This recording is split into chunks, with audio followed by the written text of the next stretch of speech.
કેમ છો મિત્રો? આ તમે સાંભળી રહ્યા છો ને?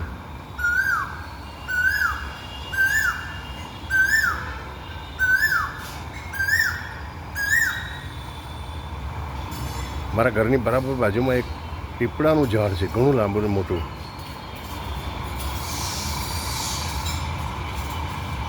લોકોમાં એવી શ્રદ્ધા હોય છે કે પીપળાને પૂજવાથી ઘણા લાભ થાય છે.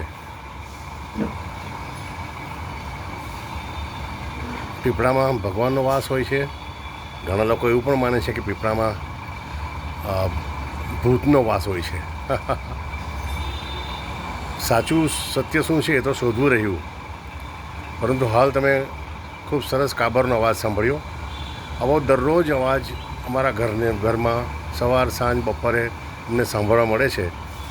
આ અવાજથી મન એટલું બધું પ્રફુલ્લિત થઈ જાય છે અને એને કારણે આખો દિવસ પણ સુંદર જતો હોય છે. શું તમારે ત્યાં આવો પીપળાનું ઝાડ છે? ત્યાં કાબરનો અવાજ આવે છે? આવા સુંદર અવાજને કારણે જીવનમાં ખૂબ પ્રફુલ્લિતતા આવે છે અને જીવનની સવાર સુંદર બની જાય છે. એમ પણ અત્યારે સવાર છે. આશા રાખું કે આ વિડીયો જરૂર ગમ્યો હશે. એને લાઈક કરો, શેર કરો અને ખાસ પ્લીઝ સબસ્ક્રાઈબ કરજો. Thank you very much.